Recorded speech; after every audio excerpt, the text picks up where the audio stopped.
What if the movies that failed the hardest were actually the ones that tried the most? The 1980s gave us massive hits that changed pop culture forever. But buried underneath the fireworks were films that aimed big, spent big, and fell flat in ways that still echo today.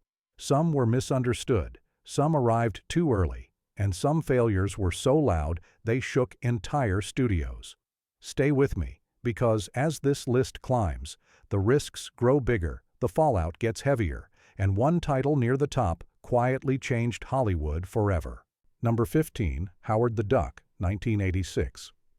This movie did not fail quietly. It waddled straight into history, wearing confidence it had not earned. Coming off the unstoppable success of Star Wars, George Lucas believed he could sell audiences anything, even a wisecracking duck from another world. Howard the Duck was based on a cult comic series, but the film version stripped away the edge and replaced it with confusion. Was it for kids, adults, comic fans? Nobody knew, and that uncertainty poisoned everything. The production was chaotic. The duck costume was heavy, stiff, and impossible to perform in naturally. Multiple performers rotated through the suit, yet Howard never felt alive. Scenes meant to be funny landed awkwardly. Emotional moments felt oddly distant, and the tone shifted constantly without warning. The studio spent heavily on effects and promotion, expecting another Lucas-backed phenomenon. Instead, critics reacted fast and harsh. Audiences stayed away. The box office numbers dropped week after week. What was meant to launch a franchise instead became a cautionary tale about unchecked creative confidence. Yet time has been strangely kind to Howard the Duck. Viewers now approach it knowing it is strange, knowing it misses, and that honesty changes everything. Beneath the Misfires is a movie that dared to be odd when Hollywood played safe. It failed, yes, but it failed loudly, and sometimes that makes a film unforgettable. Number 14, Ishtar, 1987. This was supposed to be a guaranteed hit. Two legends, one respected director, and complete disaster. Ishtar starred Warren Beatty and Dustin Hoffman as hopeless performers who stumble into international chaos. On paper, it sounded clever and fresh. Behind the scenes, it became a nightmare almost immediately.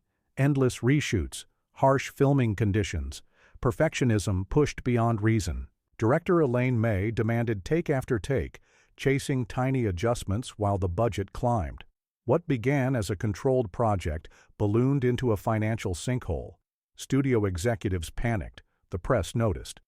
By the time Ishtar reached theaters, it was already famous for the wrong reasons. Critics were merciless. Audiences never gave it a fair chance. The film barely made back a fraction of its cost. Careers cooled. Reputations took hits. For years, Ishtar became shorthand for Hollywood excess. But here is the twist. Watch it now, stripped of the noise, and something else appears. The performances are sharp. The satire is clever. The humor is dry in a way that confused its original audience. Ishtar did not fail because it lacked intelligence. It failed because the story around it drowned the story inside it. History remembers disasters, but sometimes it forgets to look closely. Ishtar deserves that second look. Number 13, The Adventures of Buckaroo Banzai Across the Eighth Dimension, 1984. This movie assumed you were already part of the club, and most people were not. Buckaroo Banzai dropped viewers into a fully formed universe with zero hand-holding. Peter Weller played a hero who was a scientist, a performer, and a genius all at once.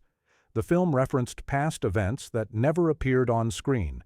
Characters arrived without explanation.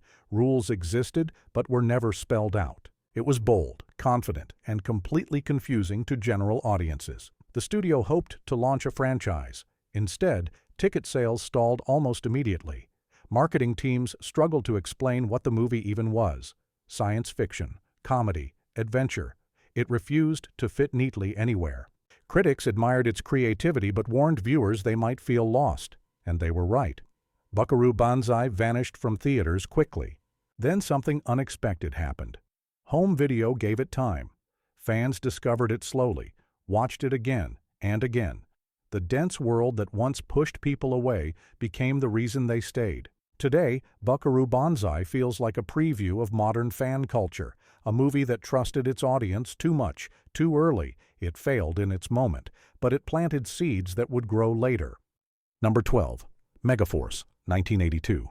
This film believed style alone could carry everything else. It was wrong. Megaforce arrived dressed for success. Shiny vehicles, high-tech gear, bold visuals. It wanted to feel powerful and futuristic. Instead, it felt strangely hollow. The effects looked artificial, even for its time.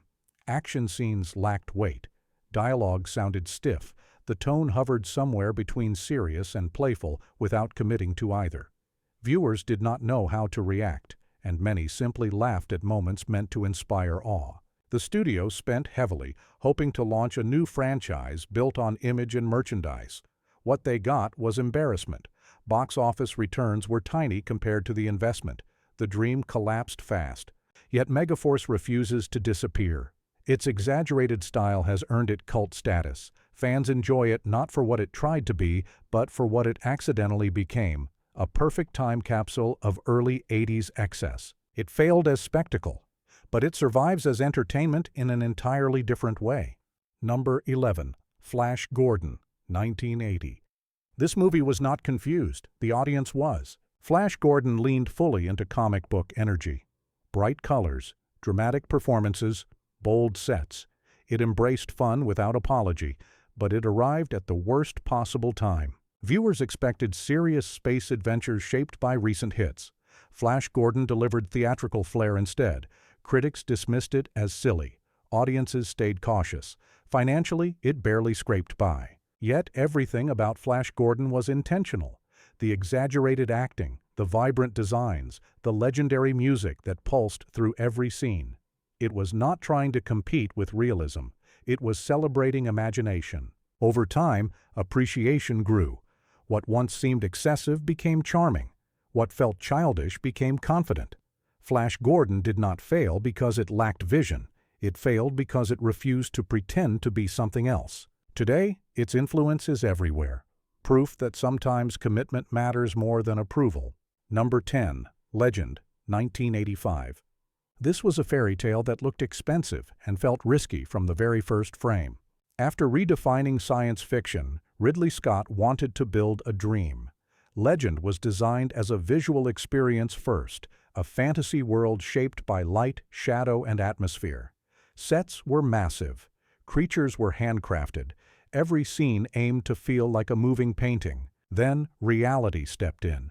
A fire destroyed key sets during production, forcing costly rebuilds. Delays piled up. Studio confidence weakened. When the film was finished, executives worried it was too dark and too strange for wide audiences. Edits were made. Music was changed. The story lost clarity. When Legend arrived in theaters, viewers admired the visuals but struggled with the pacing and tone. Ticket sales disappointed. What was meant to be a showcase became a question mark. But Legend never vanished. Later versions revealed what Scott originally intended. The atmosphere made sense. The mood landed. Performances felt stronger.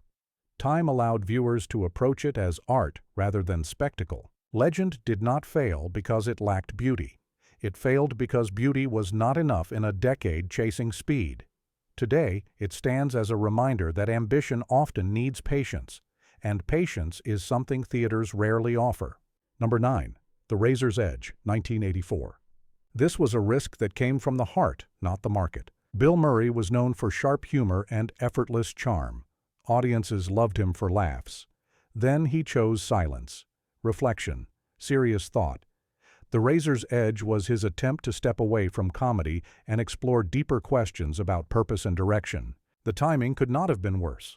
Fans expected humor and received quiet contemplation instead. Marketing struggled to explain the shift. Critics acknowledged the effort but questioned the fit. The box office numbers were unforgiving. The film disappeared quickly, leaving Murray to retreat back toward familiar territory. But watch it now, and something else emerges. A performer genuinely searching. A film that dares to slow down in a decade obsessed with momentum. It is imperfect. It is uneven. But it is honest. The Razor's Edge failed because it asked audiences to pause when they wanted speed. That does not make it weak. it makes it brave, and bravery does not always sell tickets. Number 8. Young Sherlock Holmes, 1985. This movie wanted to start something big. It just arrived at the wrong moment. Backed by Steven Spielberg, young Sherlock Holmes imagined the legendary detective as a student discovering mystery for the first time. The production spared no expense: elaborate sets, early computer effects, a sweeping musical score. Technically, it delivered. Creatively, it aimed high. Financially, it stalled. Audiences did not know what to make of it. Too intense for younger viewers, too youthful for older ones. The tone sat in between, never fully settling. The box office returns disappointed studio hopes. Plans for sequels evaporated overnight. Years later, viewers discovered it on home formats and saw what theaters missed: the craftsmanship, the ambition, the early glimpse of technology that would later dominate cinema. Young Sherlock Holmes was not rejected because it lacked quality. It was overlooked because it did not fit expectations, and expectations can be the most dangerous mystery of all. Number 7. Dune, 1984. This movie tried to compress a universe into a single experience. The universe pushed back. Adapting an epic story known for complexity was never going to be simple. Director David Lynch approached Dune with confidence and creative freedom. The sets were massive. The designs were unforgettable. The world felt heavy with meaning. But the studio grew nervous. The original cut was too long, too dense, too strange. Edits followed. Explanations vanished. The final version felt rushed and overwhelming. Critics reacted harshly. Audiences struggled to follow the story. The box office reflected that confusion. Lynch distanced himself from the project. The film became a symbol of compromise. And yet, Dune refused to fade. Its visuals influenced decades of storytelling. Later cuts revealed glimpses of what might have been.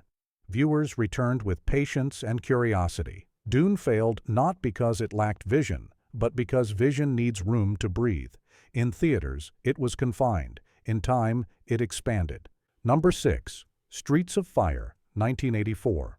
This movie chose style over explanation and paid the price. Streets of Fire exists in a world that never was. A city that feels timeless, characters who speak in short, sharp lines, music that drives everything forward. It was designed to feel like a living music video before that idea had a home. The studio did not know how to sell it. Action fans expected realism. Music fans expected performances. Critics wanted depth. Streets of Fire offered mood instead. The box office numbers were small. Plans for follow-ups vanished. The film was labeled empty.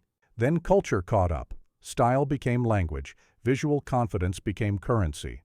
Suddenly, Streets of Fire looked less like a mistake and more like a blueprint. It failed because it refused to explain itself. Today, that refusal feels powerful. Number 5. The Adventures of Baron Munchausen, 1988.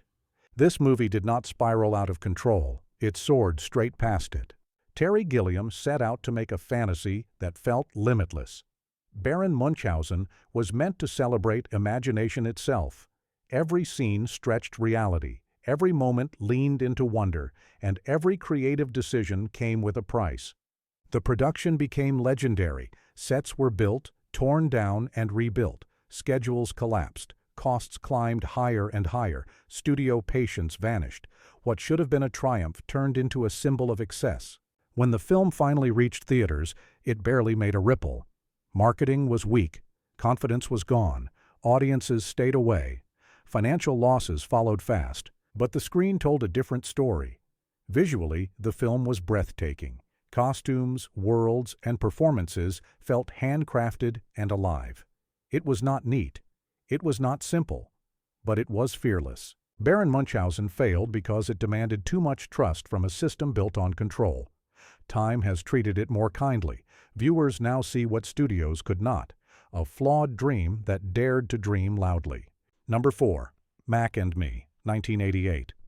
This movie tried to copy magic and forgot how magic works. In the shadow of earlier successes, Mac and Me aimed straight for familiarity. A young hero, a friendly visitor, a heartwarming journey. What it delivered instead felt calculated and hollow. Scenes stopped abruptly to showcase brands. Emotional beats felt forced. Effects looked rushed. Audiences noticed immediately. Critics were unforgiving. Ticket sales never recovered. The studio had hoped for a family favorite. What they got was a punchline. And yet, something unexpected happened. Over time, people began watching Mac and Me with honesty instead of expectation. The awkward moments became entertaining. The missteps became memorable. It failed as inspiration, but it survived as curiosity, and curiosity has a longer lifespan than approval. Number 3. Heaven's Gate, 1980. The film that broke a studio. This was not just a failure, it was an earthquake. Michael Cimino had just reached the peak of Hollywood respect. He was given freedom few directors ever see. Heaven's Gate became his vision without restraint. That freedom proved costly. Production stretched endlessly. Sets were rebuilt repeatedly. Filming dragged on. Costs exploded. Warnings were ignored. When the movie finally opened, critics reacted instantly and brutally. Theaters pulled it within days. A revised version followed and failed again. The damage was irreversible. United Artists collapsed under the weight of the loss. Hollywood changed overnight. Creative control tightened. Risk vanished. Years later, reassessment began. Longer cuts revealed ambition beneath the excess, beauty beneath the chaos. Heaven's Gate did not just fail, it ended an era, and that makes it impossible to ignore.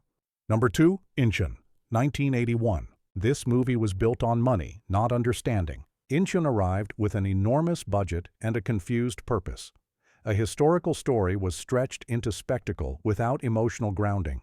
Performances felt distant. Scenes lacked weight. Audiences stayed away. Critics responded sharply. Financial losses were staggering. The film became a symbol of how resources alone cannot create meaning. It faded quickly, but left a permanent mark on industry caution. Inchon failed because it mistook scale for substance, and the cost of that mistake echoed for years.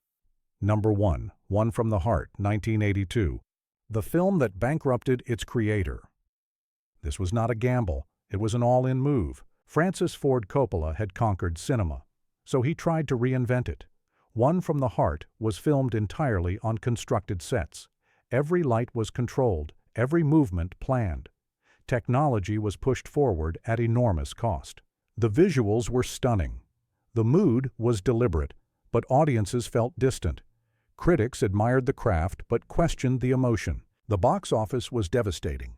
The losses forced Coppola into financial collapse. His studio closed. His freedom vanished. One from the Heart did not fail quietly. It failed publicly and permanently. And yet, its influence remains. Its style shaped future visuals. Its risk changed careers. It stands as proof that innovation often demands sacrifice. The 1980s did not just give us hits. They gave us lessons. These films dared to reach beyond safety, beyond formulas, beyond comfort. Some were misunderstood, some were mistimed, and some failures reshaped the entire industry. So which one deserves another chance? Which failure feels like success in disguise? Let me know in the comments, and if you enjoy uncovering stories Hollywood tried to forget, subscribe and stay curious. Because sometimes the most interesting movies are the ones that almost disappeared.